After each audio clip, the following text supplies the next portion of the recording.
be working on your 90s shitbox and the subframe stud brakes. So we're having to fix that. Well, Andrew's fixing it anyway. The old 240. So we got all the old fill lines out. The caught fire. And we ran all new fuel lines all the way up to the firewall. Aluminum hard lines. Wrapped in this nice Race Flux. Sponsor me, please. He's leaving all the way to the back. Now we're having to fix this because we were doing the subframe so we could tuck these up nice along the frame route. And they all came off nice except for that one. So now Andrew's fixing that up for us. But just P-clamping all this up. Get it nice and tight.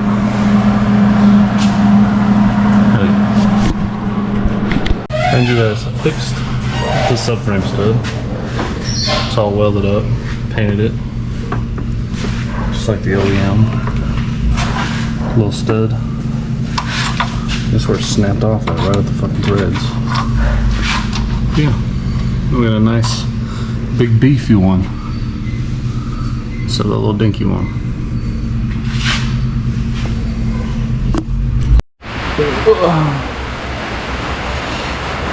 Reaming holes over here. Call me the ream specialist. He's making a bulkhead plate for the clutch line to go to and the fire suppression system.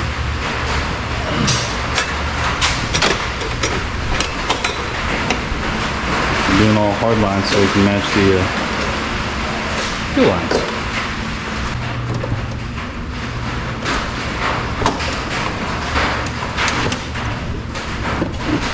And that would probably need to go. Yeah.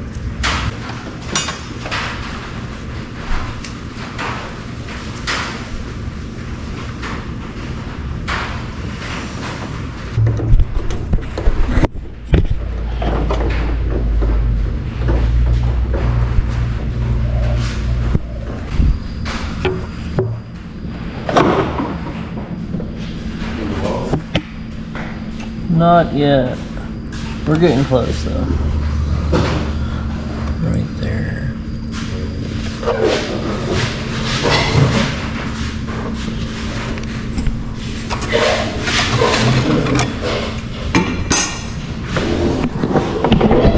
Oh gosh.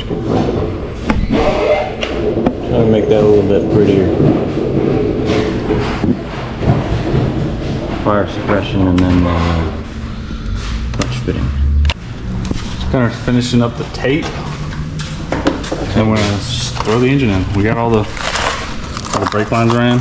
We got, these are the fronts, that's the back, clutch line that he's wrapping around right now. Ignore that. And they're all, this side's tipped up underneath here. And then the rear brake line drops right there. It does like a little 180 with this fitting. And then this one comes up in here, loops around, tucks that. And that one on this side does the same thing, pretty much. Comes around, loops, tucks. And then we're about to drop this bad bitty in here. Alright, gunner left, so we're gonna try to throw this thing in there now. See if I can't set you guys up for it.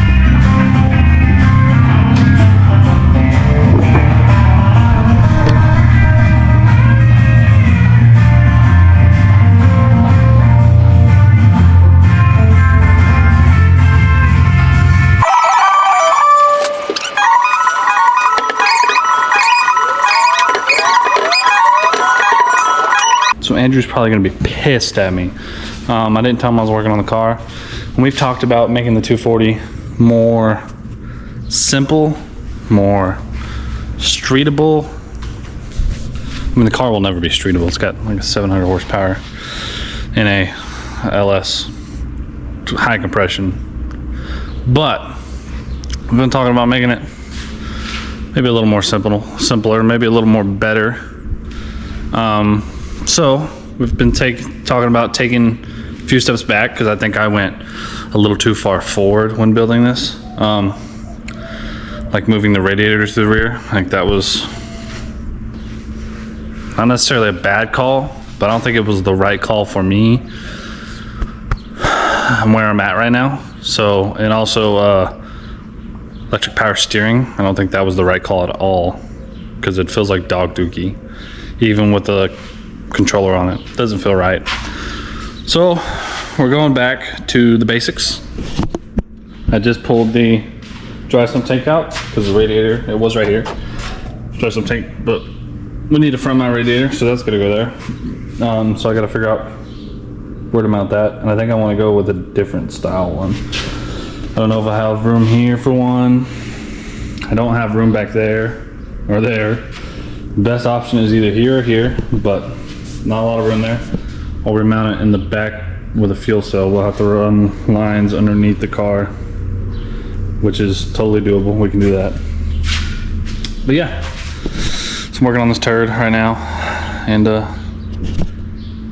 just getting all this stuff. Gonna try to get these coolant lines out of there. Got that out of here. Got the power steering pump out of here. It's on the ground over there.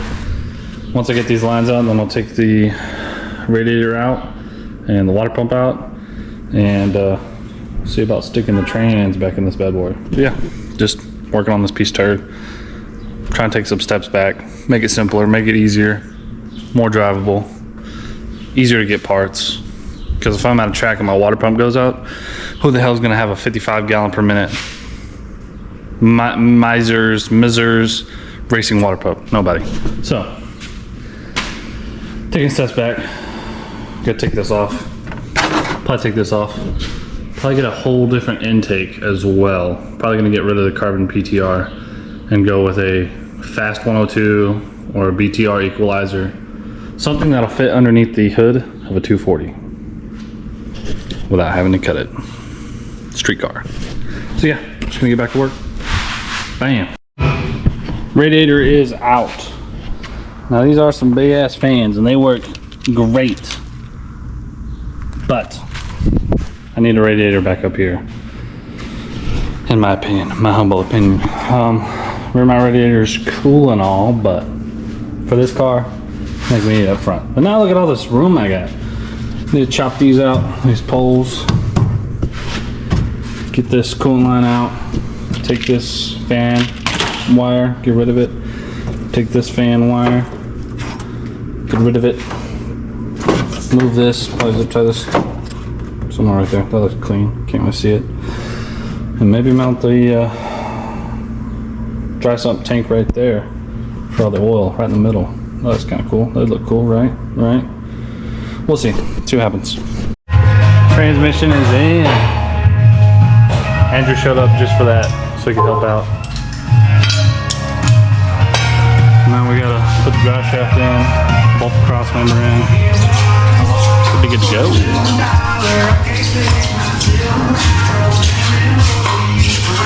And now we got the clutch lines running up in here. And this dry brake fitting will connect to the stainless or aluminum fitting for the clutch. All be nice and tucked up in there. That'll look good. Excited. 240's coming along. As you can see, I have a new intake manifold. I traded my carbon PTR for this BTR equalizer so I can not have a big old hole in my hood anymore.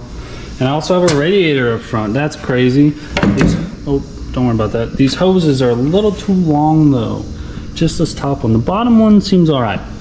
This top one, I'm probably gonna have to trim it back some here so that way it can go further on. But then it's hitting here, so I'm gonna have to trim it here to bring it more forward. Because we also got radiator fans that are gonna have to go down there. And that doesn't work. Also, as you can tell, new alternator mount is on with a new little pulley. Power steering mounts here. Power steering pump hasn't shown up yet though. Tensioner is over here, so you can tension this if need be. But yeah, it's coming along pretty good. Intake's on. Steam ports are taking off. I have these new steam port bungs. I just gotta get lines and fittings for it. Because the kit I bought is fucking ass. I don't like it. These are my new fans, but I'm waiting on my fan shroud. I bought an ISR fan shroud. It comes with fans. Those fans, in my opinion, aren't that great. Those fans flow like 2,300 or 2,600 total. And these Permacools flow 2,300 each. So we should be at 4,600 CFMs with the shroud on. So we're gonna do that. And yeah, 240's coming along, looking good. All the brake lines and clutch lines are all done, all tucked up nice and neat. Engine bay is looking a lot cleaner in my opinion. But yeah, that was just a little quick update. I'm gonna go home now because I'm hot, miserable, sweaty. It's like 110 degrees here, and it's probably even hotter in the shop. No wind flow. Let's step outside. Oh my God, that was like a life-changing difference. Wind, crazy. Anyway, little quick update. See you guys in the next part. So yeah, peace.